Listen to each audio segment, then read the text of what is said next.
ظهره على الدين كله ولو كره المشركون.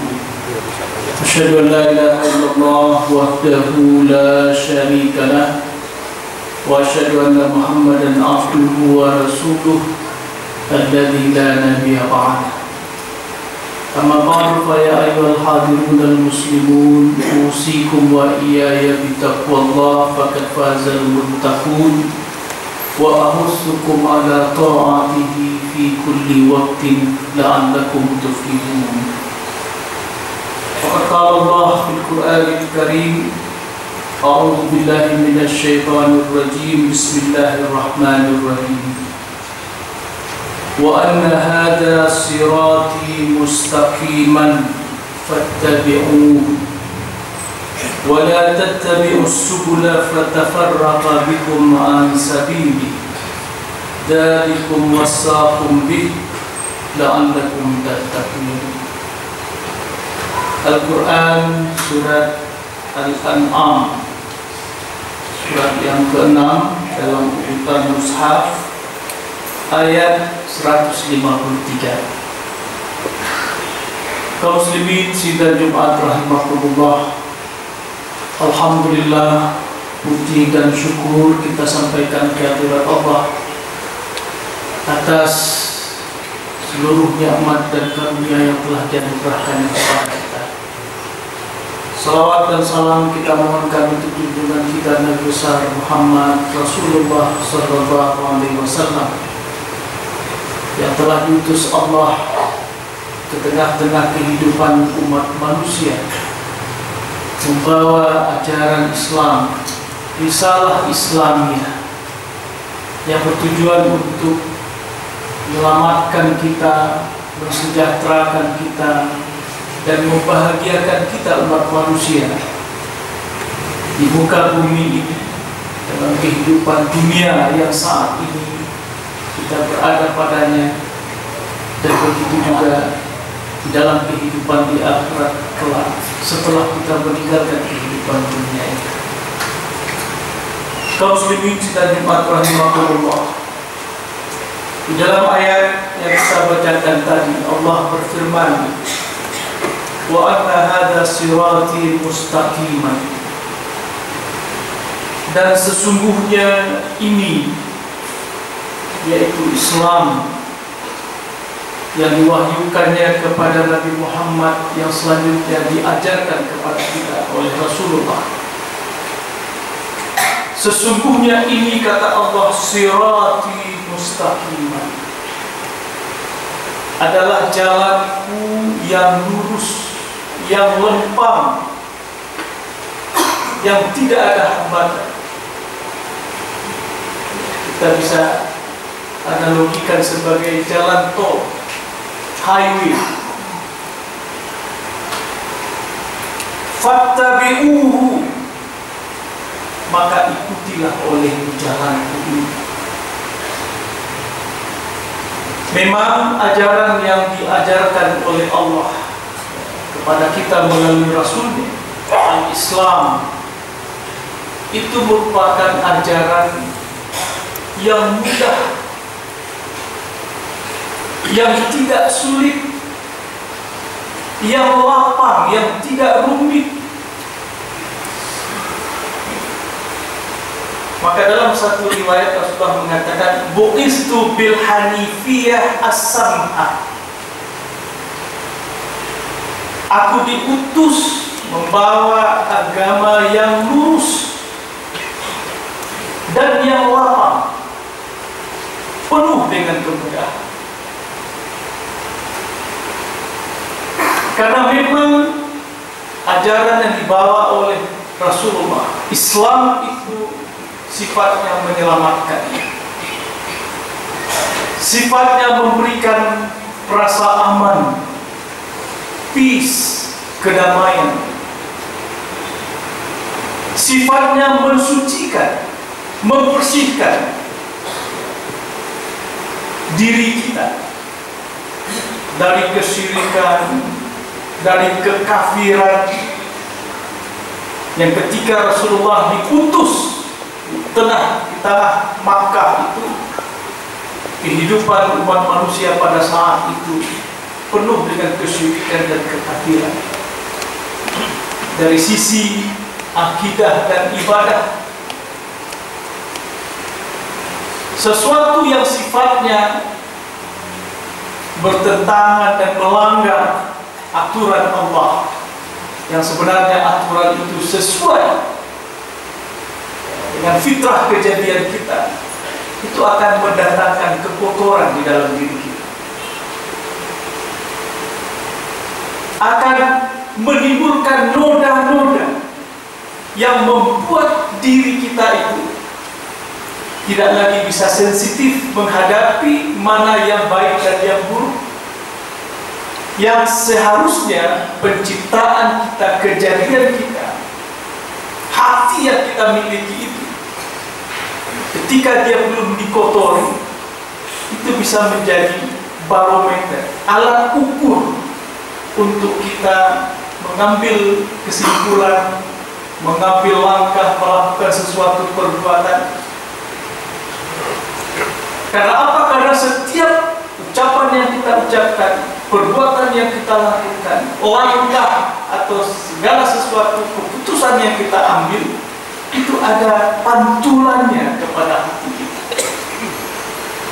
Sehingga ketika Rasul ditanya oleh para sahabat, bagaimana membedakan yang baik dari yang buruk, yang dosa dari yang pahala, yang maslahat dari yang mudarat, maka Rasul menyarankan kepada para sahabat, istafti qalbak, minta fatwa kepada hati. Fa innal birra ma itma'anna ilaihil qalb. Karena apa? Perbuatan baik, perbuatan yang maslahat, perbuatan yang terpuji itu adalah sesuatu yang menenangkan jiwa. Ma itma'anna ilaihil qalb, yang menenangkan hati, yang melegakan perasaan. Ini yang diajarkan oleh Islam.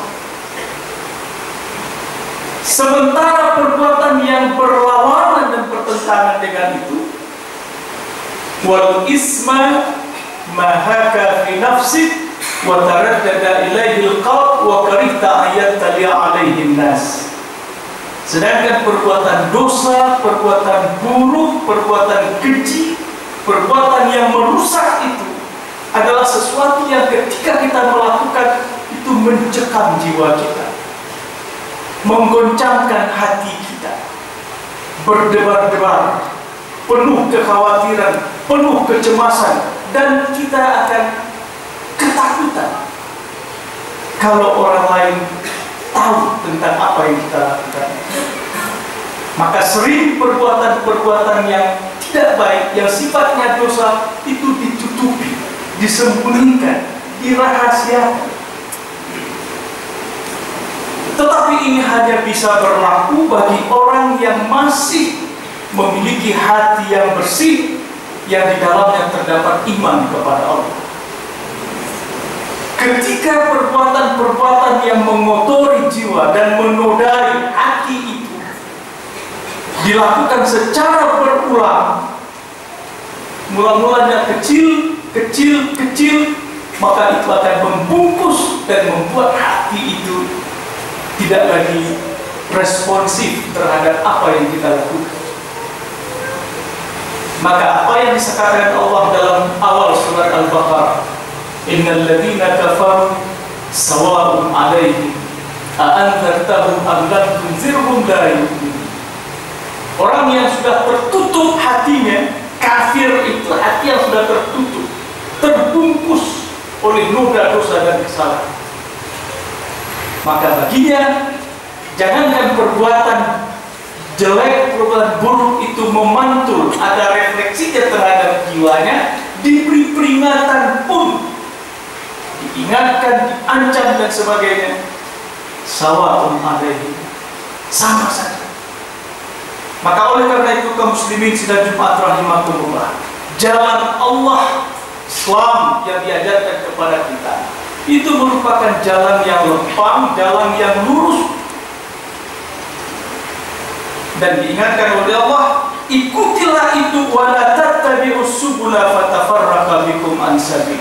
Jangan kamu ikuti jalan-jalan kecil, jalan-jalan yang sempit, yang rumit. Umumnya kalau kita melihat tempat-tempat yang di situ dilaksanakan kebaikan, kemaslahatan, seperti masjid, itu umumnya terbuka pintunya, bisa dimasuki waktu kapan saja. Tetapi ketika perbuatan-perbuatan dilakukan di suatu tempat atau tempat yang dimana di situ dilakukan perbuatan-perbuatan yang melanggar hukum, melanggar susila, perjudiankah, prostitusikah, atau yang lain-lain yang sifatnya melanggar hukum, bertentangan dengan akal sehat dan akhlak yang terpuji, itu tempatnya biasanya jalannya pun sulit untuk dimasuki, tertutup. Tetapi kita melihat dalam kehidupan ini, meskipun tempat-tempat itu jauh terpencil dan tidak terjangkau oleh kadang-kadang pengamatan hukum dan sebagainya, itu banyak dikunjungi. Ini yang diingatkan, wala tattabi'us subula fatafarraqa bikum an sabil. Jangan itu kita ikuti, kita datangi, kita lalui. Dan ketika kita mengevaluasi kehidupan kita masa kini, perbuatan-perbuatan yang sifatnya as-subula, jalan-jalan kecil yang menyimpang dari jalan tol yang diberikan Allah, itu sudah mulai banyak terjadi. Baik dari segi keyakinan dan akidah, banyak ajaran-ajaran yang mengajarkan yang bertentangan dengan ajaran Allah, aliran sesat dan sebagainya. Hal-hal yang berhubungan dengan moral dan akhlak, perbuatan-perbuatan tertentu, hal-hal yang sifatnya melanggar hukum, baik itu terkait dengan untuk mendapatkan harta kekayaan, apakah itu pencurian, apakah itu perampokan, apakah itu penipuan dan sebagainya. Ini sesuatu yang diingatkan Allah. Wala ta'kulu amwalakum bainakum bil batil. Itu secara umum banyak terjadi. Begitu juga hal-hal yang sifatnya mengancam keamanan, kedamaian, ketentraman, premanisme dan sebagainya, yang sifatnya melanggar ketentuan dan hukum, itu mulai banyak terjadi. Maka oleh karena itu, melalui mimbar Jumat ini, marilah sebagai umat Islam, sebagai umat yang beriman, kembali kita kepada jalan yang lempang, yang lurus. Jangan kita lakukan hal-hal yang sifatnya menyimpang, karena itu akan menjauhkan kita dari kebenaran yang konsekuensinya akan melahirkan keresahan, kegelisahan, kesengsaraan, dan bahkan kebinasaan antar sesama kita di dunia ini, apalagi di akhirat kelak. Mudah-mudahan Allah memberi petunjuk kepada kita untuk tetap konsisten dan istiqamah mengikuti jalan yang lurus dan lempang yang telah diajarkannya kepada kita melalui Rasulnya. Amin ya rabbal alamin. Fa'tabiru ya ulil absar.